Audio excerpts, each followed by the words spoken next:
Thank you so much, guys, for coming out tonight on a spooky, spooky Thursday. It's all downhill from there, guys. So if you'll indulge me, I think maybe I'll read like a chunk of it. And if we feel like we're pushing too long, just wave. We're all friends now. We're all sitting around the campfire. But I'm going to read the chunk of the first part. So here we go. These woods whisper. The pines at your back. You can nearly feel the needles bristling in the wind. Lean in and listen closely, and you can hear their stories. Everything that's ever happened underneath this vast canopy of conifers, every last romantic tryst, the suicides, the lynchings, you name it. These trees will testify to them. These woods have witnessed it all. Whenever somebody in town wants to do something in secret, they'll come out here where they think they're alone, where nobody's watching. They'll hide in the shadows, performing their little rituals beneath these branches as if they believe these trees will keep their secrets for them. They think nobody's listening in, but that's not true.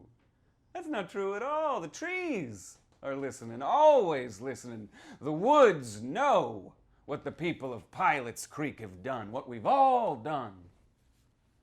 I've lived in this God-forsaken town my whole goddamn life. I know just about everything there is to know about the people here. Every last dark secret. You know how? I listen. I listened to the trees. I listened to what these woods have to say. So, what story do you want to hear, huh? You want to know what drove Hallie Tompkins to hang herself back in '46? Or which men it was who strung Russell Parr up? Or how about that baby they found half buried back in '38?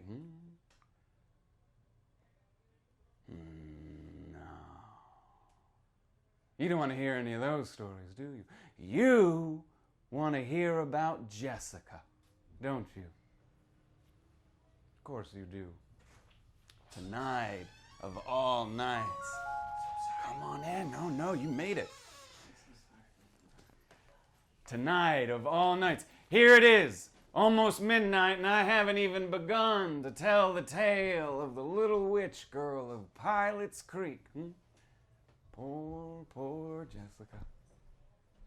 You brought me a bottle? No, don't be stingy on me now. That is my price of admission. You want to hear a story? You goddamn well better have brought me an offering. Alms for the minstrel. Something to wet my whistle so that I'll sing. Because Jessica's story takes time. Takes life right out of me. Her story takes its toll on the teller. You hear that? That price is too high. I don't think I'll be able to tell without a little drop of that lightning bolt, huh? My throat's so parched I'll sound like a bullfrog before I'm finished. Did you? Did you bring me something? Just to take the edge off, warm my insides. It gets so cold out here at night. Thank you kindly. Oh, that's much better, Feel that fire work its way down my belly, huh? Settle into my stomach like a bonfire.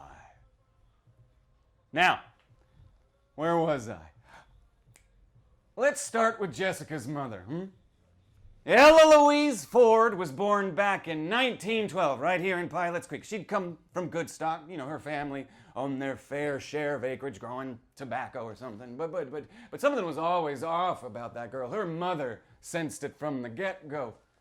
None of that sugar and spice and everything nice for Ella Louise. No, that girl was touched. It was said that Ella talked to possums. She made charms out of dried tobacco leaves, kept honeybees in mason jars, and hid them underneath her bed.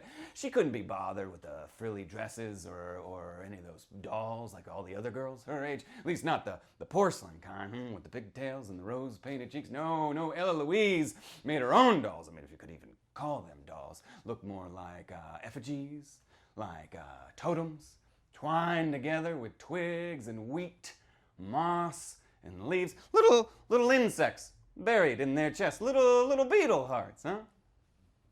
Try as they might, Mr. and Mrs. Ford could not break Ella Louise out of her strangeness streak. She never mingled with any of the other kids her age. None of them trusted her. You know, all those boys and girls sensed something was off about her, and they kept her distance. Mother Ford took this all too personally, as if their rejection of Ella Louise was an affront on their family name. Because you got to understand now, back then, a town as small as Pilot's Creek was crippled with superstition. Word held power around these parts, and when word got around about Ella Louise's peculiar habits, well, it wasn't long before business for the Fords began to take a turn. It only grew worse the older Ella Louise grew, and she became a young woman.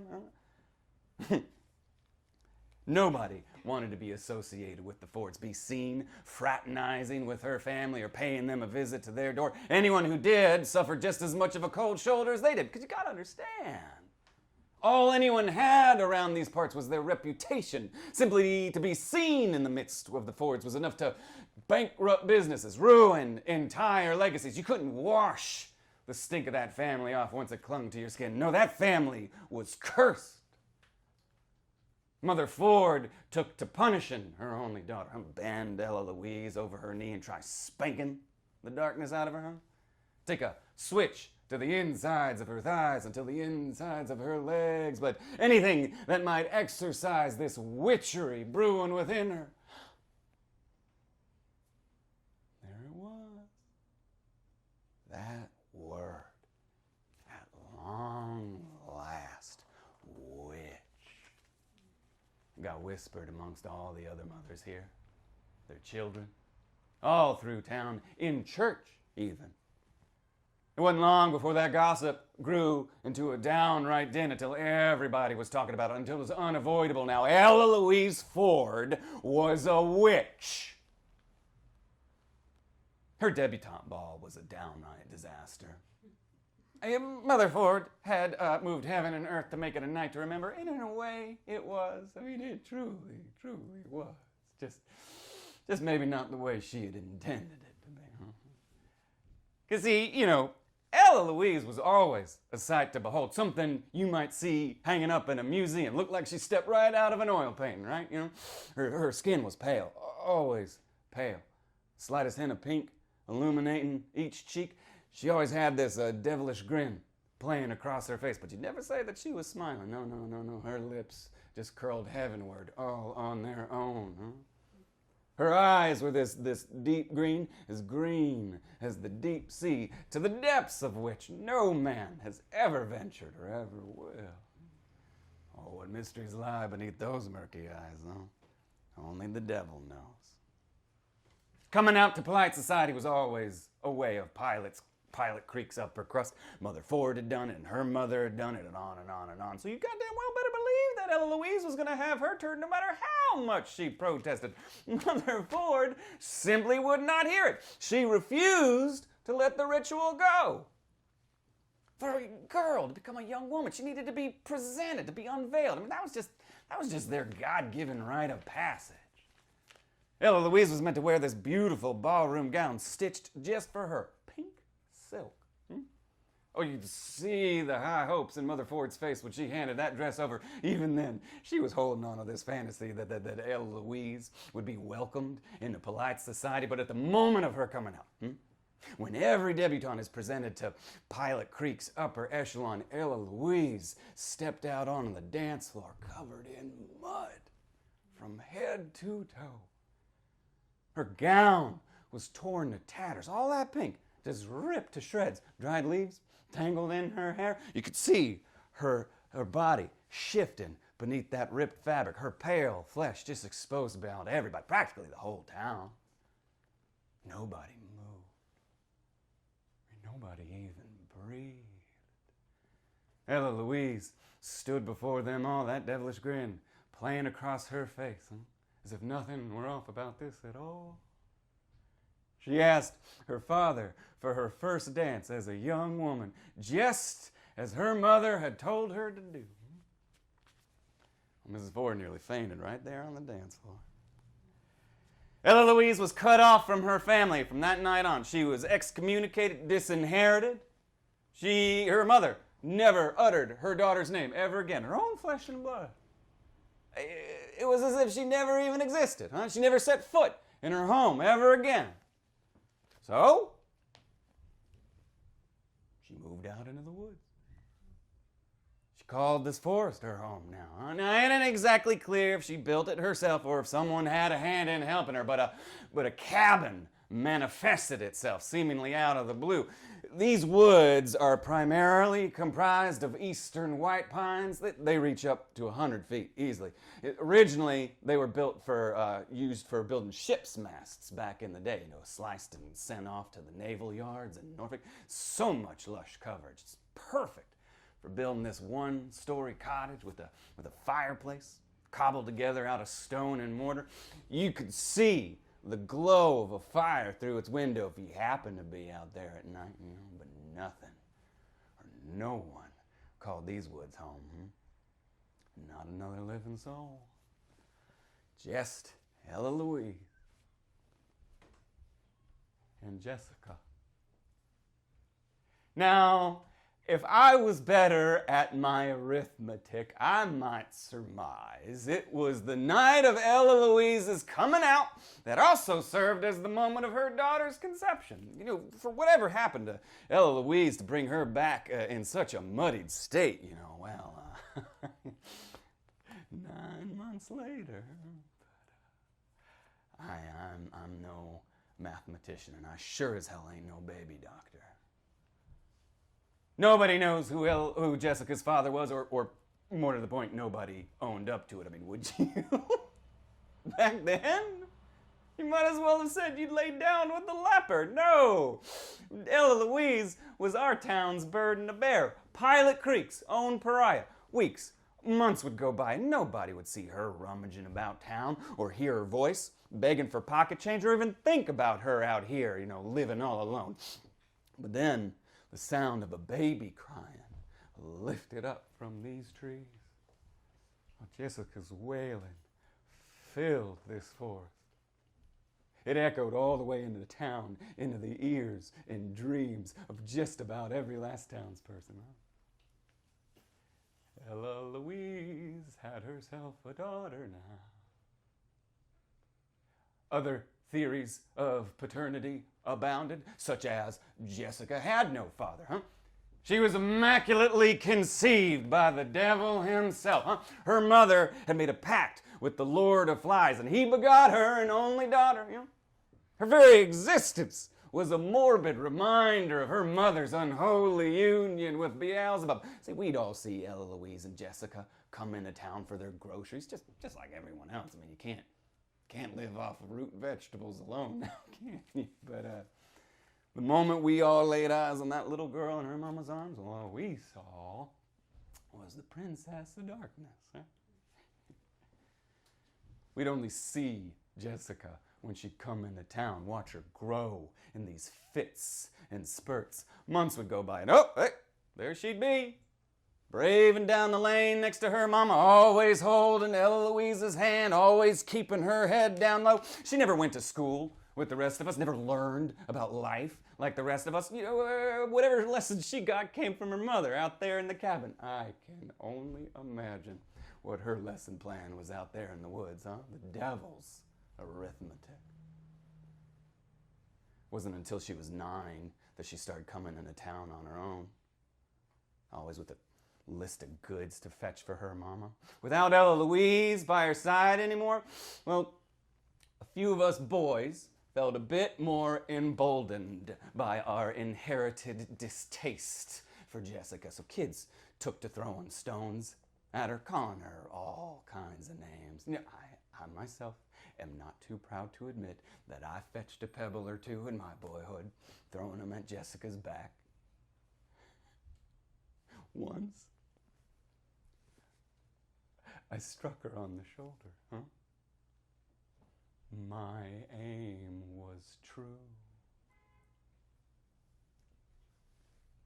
She turned to me. Even though I was standing amongst a dozen other boys, all of them holding their own stones, she knew that I'd been the one to throw it, that rock had come from my very hand. And she pinched her eyes at me, and without even saying a word my way, I swear I heard her voice. As if my own thoughts were suddenly bubbling over in my skull, she whispered at me, cursed me. What'd she say? I'll never tell. Unless you got another bottle on you. Suffice it to say, her curse worked. I can't stop thinking about her. Not back then, not even now. She left an impression of herself, a shadow on me. Little Jessica never left. Nobody talks about how beautiful she was. If her mother was a portrait of perfection, such a lovely face, well then Jessica was an angel. She took my breath away. And yet, for the life of me, I can't remember the color of her eyes. I can't remember the color of her hair or the features on her face. I can't remember anything about her. I can't describe her. Words escape me. She visits me night after night, but the moment I wake up, the vision of her dissipates, gone. Just like that, I can only see her in my dreams. As a boy, I was frightened of her, what she might do to me, but that didn't stop me from welcoming her into my head night after night. Now I wait for her, yearning for her to return. If Ella Louise was touched by magic, then her daughter was downright blessed. Jessica had twice the talent her mother had. Talent? Well, Jesus, what else the hell are you going to call it? Ella Louise nurtured her daughter's talents, huh? If Mother Ford had tried her damnedest to stamp out that fire brewing within her daughter, well, Ella Louise just fanned those flames. It was said that Jessica could commune with the wildlife. Weeds would wilt from under her touch. She could mend a bird's broken wing with just the touch of her hand. Simple tap of her fingertip against the soil, and out sprouted a toadstool, a dozen mushrooms. I mean, that's what we believed. What got whispered around folks in town. None of us seen this with our own eyes, but we didn't need to because we believed. If any boy was brave enough or dumb enough to come set foot in this forest and sneak a peek through their window, they got pink eye for their troubles. If anyone come close to their home, they break out in a rash, their skin suddenly scorched in poison ivy. If anyone said an ill word about Jessica within her earshot, they discover an eruption of blisters over their tongue. None of this was simply a coincidence. None of this was by chance. We all knew what Jessica was, what her mother was. We all knew what those two were up to out there in the woods. But even a witch has got to make a living, right? Yeah, everybody struggles. The demands to make ends meet had forced Ella Louise to open up an apothecary shop in their own home.